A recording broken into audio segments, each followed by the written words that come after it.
all the time wasting no one. Fear not what might not be, but focus on what could be. Own your destiny. Command your future. Know why you are meant to succeed. I want to first start off by thanking everyone for being in this with me, but being patient and seeing that, you saw the first two seasons, so to speak. Season one was a full 10 episodes. Season two, we had a couple of episodes and then took a bit of a break. 2020 was quite an interesting year, but I can guarantee you that we are back in full stride, we being me, in full stride with the Why Behind You podcast, weekly podcast coming out, different topics. This season is going to be very different. It's going to be dynamic. Had an opportunity to tweak a lot of things from the first two seasons and really look at how I wanted to position and take this podcast moving forward. So one thing that I wanted to do is we've entered a new realm. We've entered a new year. 2021 is finally here, and talk a little bit about where we came from and what we all had to come through.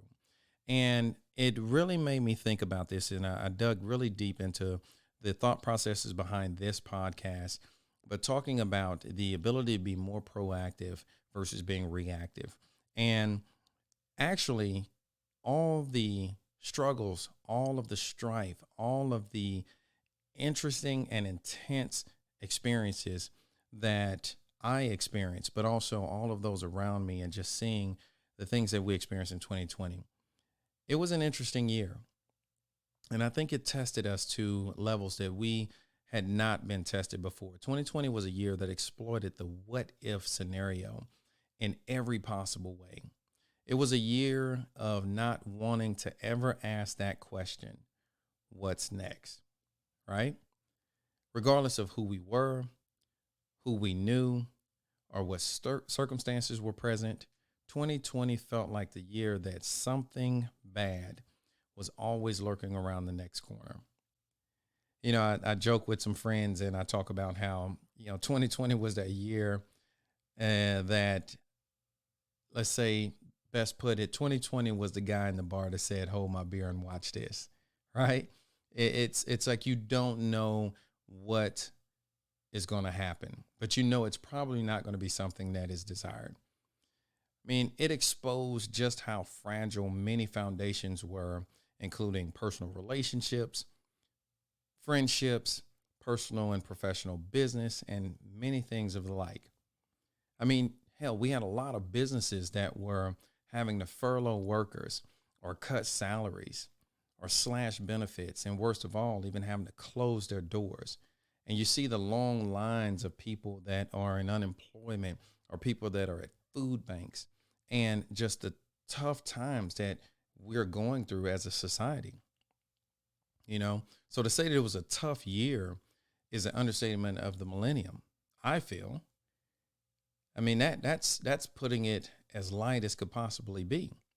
And up to this point, we've gone through quite a few different changes from, over the years, over the last decade or 2 decades, and even before that. But just I'm thinking in modern, current times. But up to this point, there's always been a saving grace, an ace in the hole that allowed businesses to prevail and bounce back.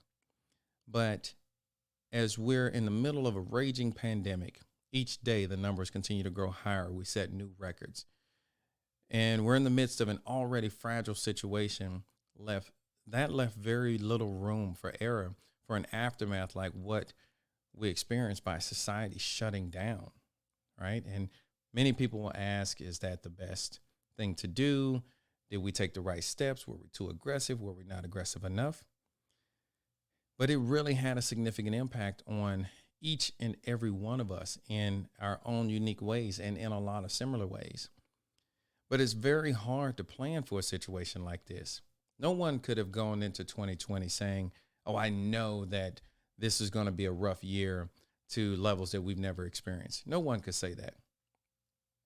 So it's very hard to plan for a situation like this, and even harder to envision a clear path to recovery when each passing day seems to provide more challenge than the last day. And something I began to notice and pay attention to and just observe was the fact that everyday observations, I noticed the idea of people harping on the what if notion. And what I mean by that is, for example, what if I had been more responsible with my finances? Would I have been better equipped to handle something like this? Or what if I had had a different career or job? Would I have been able to sustain these troubling times in a different way?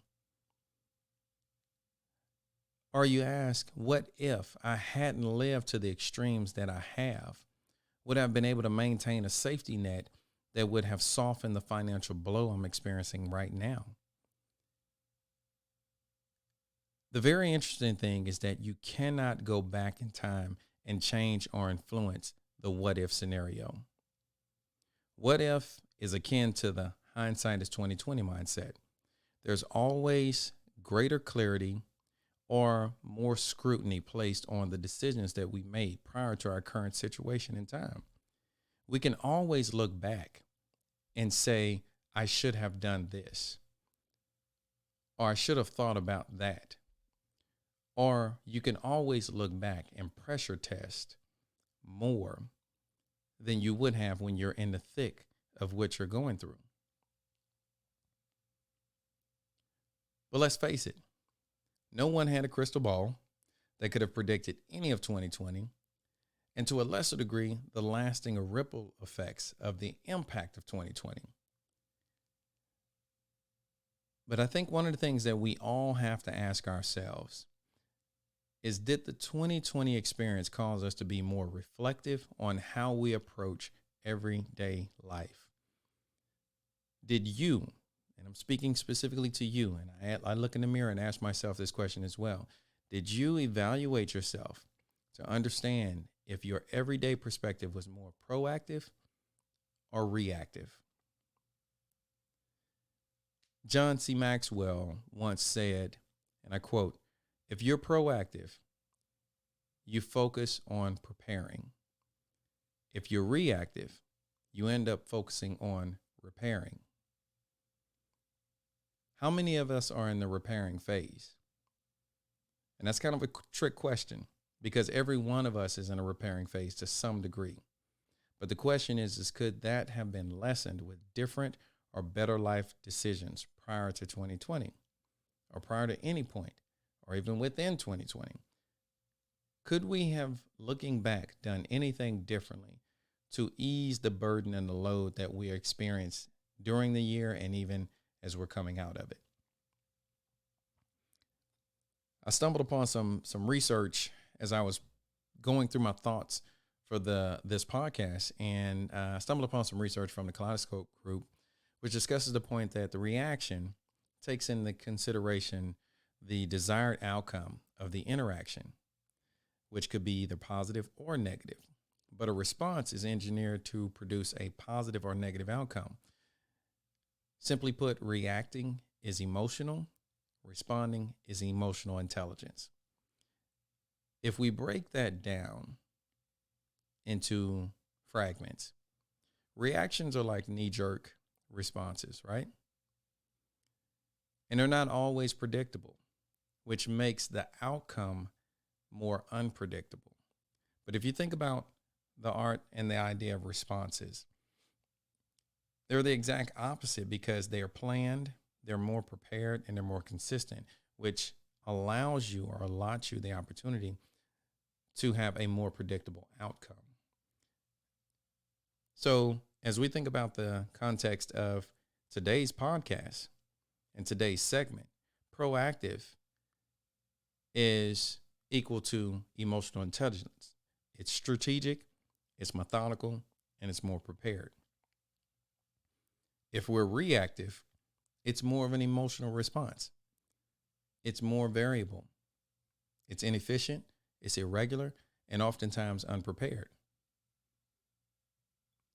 So 2020, again, was a year that exploited the vulnerabilities and weaknesses of our lives and the level of preparedness we had or didn't have. And it's very interesting. I do this on a daily basis, thinking about how I've had the ability to navigate through 2020, navigate through the challenges, feel the blow. Now, let's not get it mixed up.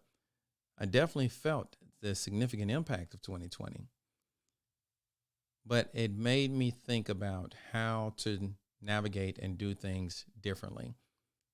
And you can't, again, prepare for 100% of the what if factor with any level of certainty, but you can also take lessons learned from this trauma, from this experience, and better equip yourself moving forward. Moments like this force many of us to resort to an ultra-conservative perspective that hinges on the ideas of eliminate all risk at all costs. And it goes without saying, moments like this often incite more fear. And it's natural. It's a natural reaction, natural response. You're fearful of what has happened and the ability for it to happen again, or the impact of it to happen again. As the great motivational speaker Les Brown once said, and I quote, "Too many of us are not living our dreams because we are living our fears." But understand, those fears are driven by the risk that we've experienced or been exposed to. Risk are all about calculated projections. Fears are about psychological perception and the psychological perception of those risks. John F. Kennedy said, and I quote, "There are risks and costs to action, but there are far less than the long-range risk of comfortable inaction." I can sit here and quote all day, different quotes. I can think about things through a different point of view, look at it through a different lens, share my thoughts and my insights. But the reality of it is 2020 was a very traumatic year for us. But I hope that each and every person that is listening to this podcast and is thinking through these same things every day took what you learned, what you experienced from 2020 and started really getting down to the bare bones foundation of how can I help to shield myself from this happening to the degree it happened again, or having the impact or the influence that it did. Fear and risk shouldn't be the mindset that we focus and harp on, because the reality of it is, without risk, there can be no progress, and the goal should be to navigate through calculated risk versus the kamikaze approach, which means you're unplanned, you're unprepared, and when it hits you like a ton of bricks, like 2020 did most of us, then you're unprepared. And I'm not saying that anything like a 2020 that you will be, again, 100% prepared for. But think back to the things that I was asking earlier. Financially, did it sting more than it could have? Did you kind of live a life of being overextended on purpose? You know, there are a lot of things that are out of your control. But as you see all these different statistics and these different numbers and these different strategies of keep X number of months worth of your mortgage in the bank, right? And savings, so have a safety net, or keep X amount in your savings. There's tons of different things that a lot of us, self-included, in varying ways have taken for granted. And it's making me reevaluate and rethink how to be more methodical and more strategic. But I'm not going to harp on the what if scenario to the extreme. You just be a little bit more prepared. And you may not be able to have 6 months worth of mortgage stocked up, but maybe you can have 3. Make sure you work towards that. Be a bit more focused on those arenas. All right. If you can. Some people will not. And I'm very realistic about that. Some people will not be able to have that luxury. But the focus should be on proper planning, which allows us to have more of a mitigating approach. allows us to mitigate the level of risk we encounter because the proper planning allows us to drive towards a more thoughtful strategy on how we navigate through everything, allowing us to be more proactive instead of reactive. In a Harvard Business Review article written by Roger Martin in 2014 titled The Big Lie of Strategic Planning, he stated, "You need to be uncomfortable and apprehensive. The true strategy is about placing bets and making hard choices. The objective is not to eliminate risk, but to increase the odds of success." Each and every day, we are presented with hard choices and difficult decisions. And the question is do we have the discipline and the consistency? And I want you to think about those two words because in a future segment, we're going to talk about discipline and consistency. But do you have the discipline and the consistency to trust your plan and align every choice to that plan? Because it's very easy to get derailed. You have a plan financially, or you have a plan from a career perspective, and you're working towards that plan. But then some shiny new thing kind of dangles in your face and it gets you distracted. And that's okay, because distractions are going to happen. But the reality is, don't let the distractions derail you. Keep forging forward, keep working towards your plan. And not to say that your plan won't adapt or won't adjust, but keep moving towards that plan. All right? We will never eliminate risk because it's part of the process in everything we do. Taking a new job or position in this day and time could be the greatest decision that catapults your career in the mid to long term. Or that company may come back 2 years from now and decide to eliminate that role. Okay? You don't know. But the key is to make sure that your value and your stock is very solid. And even if they do eliminate that role, or if they eliminate that division, they're going to find an opportunity to place you somewhere, keep you somewhere, raise your stock, raise your value. But that's on you. Have a plan. Buying that new house might be the best investment because property values might skyrocket in your area. Or you may run into the situation that real estate values in the area might plummet in the coming years. You don't know, but you don't go into the situation saying, well, I might not buy that, or well, I might not invest in there because it might fail. You just don't do that. You don't live that way. 2020 will allow and may have pushed a lot of people into that train of thought and that mentality. Investing in that penny stock portfolio could ultimately yield the growth of an Apple, an Amazon, or a Tesla stock, or could possibly crash hard like the tech stocks when the dot-com bubble burst in 2000. And even those experts during that time, if you read up on it, they said, oh, this is the next best thing. It's the second coming. This won't end. We're going to continue to ride this wave. And they got it wrong. But you didn't know it because in the middle and the thick of things, everything was running great. The reality is risks are inherent, and they're an inherent part of our everyday lives. We can't plan either way for the what-if scenario with 100% accuracy. It's just truly not possible to be able to do that. Leslie Hassler in January 1st, actually, of this year, it is January, in Entrepreneur Magazine, wrote an article titled 5 Ways to Be More Strategic and Successful in 2021. What was interesting about this article, it was more focused towards businesses rebounding, right? So the article was geared more specifically around those businesses and their focus on designing a comeback plan of action, not reaction, action, being proactive for the new year, for 2021 and moving forward.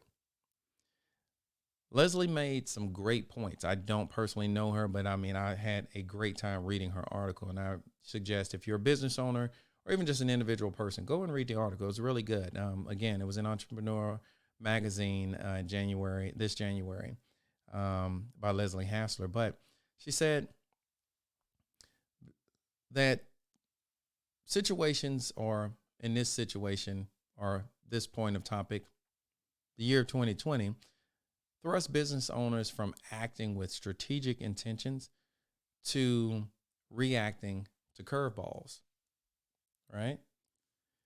She also stated that most businesses are settling into one of three camps. Either they're thriving, but not trusting the success. They're possibly surviving, but hesitant to make bold moves. Or they're struggling and feeling battered, bruised, and disillusioned. So let's transition that concept or those concepts from the business mentality and transition that into the individual mentality.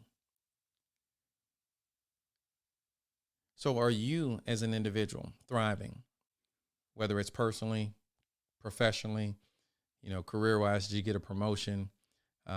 Did you, have, some significant gains in the stock market, whatever it may be? But are you thriving, but not really trusting the success because you're traumatized by the year that we've just gone through, the gauntlet we've just experienced? If so, how are you managing this process? That's a question for you. Something for you to really sit down and think about. Are you surviving, but hesitant to make bold moves? Because 2020 would be the situation that made a lot of people gun shy. If that's you, are you planning properly in an effort to minimize the risk and maximize your success? Are you taking an ultra conservative approach? Are you fearful? If so, sit down, think about it, be strategic. You don't have to be the gun shy person that never makes a move. But if you're calculated and you have proper planning, you're more proactive, you take more ownership of what goal you're working towards, then you could be a bit more progressive and still accomplish the goals that you want to accomplish. And lastly, individually, I think a lot of people fall into this boat. Are you struggling, feeling battered, bruised, and disillusioned? Did you lose your job? Did you get demoted? Were your hours cut at work? That could be significant and a significant impact to everything that you have going on, to your current way of life.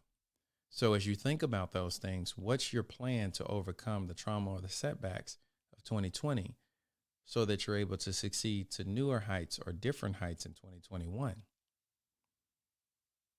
Remember from a previous segment, fear or fears are frameworks exploiting atypical realities, and therefore they're driven by our perceptions from past experiences or potentially our anxieties developed from the anticipation of the what if scenario or future potential scenarios.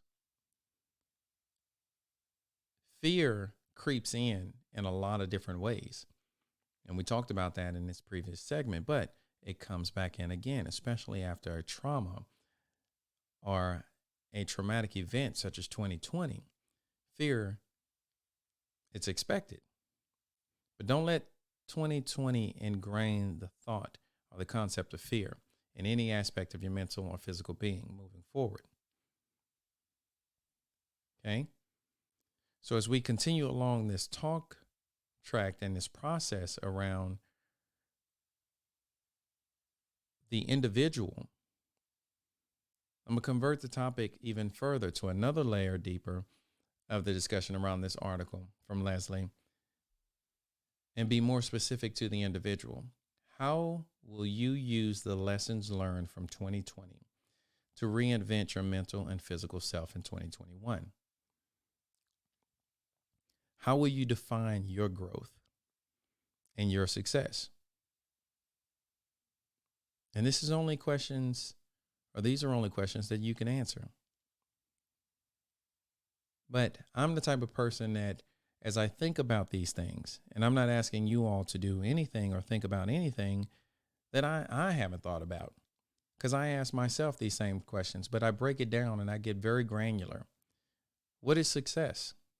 It's the accomplishment of an aim or a purpose, right? So as I think about that, that's measured in a lot of different ways. But think about what they said, an aim or a purpose. So now I take it a layer deeper. What is purpose? Well, the reason of which something is done or created, or for which purpose it exists, or it's one's intentions or objective. Very simply put, before you define your strategy, and you need to be reflective about your entire strategy leading up to this point. But before you can define your strategy, you must first understand your purpose.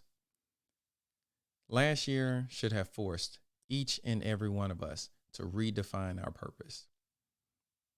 When you understand your purpose and you begin to execute on a developed strategy, only then will your path to success be more clearly defined.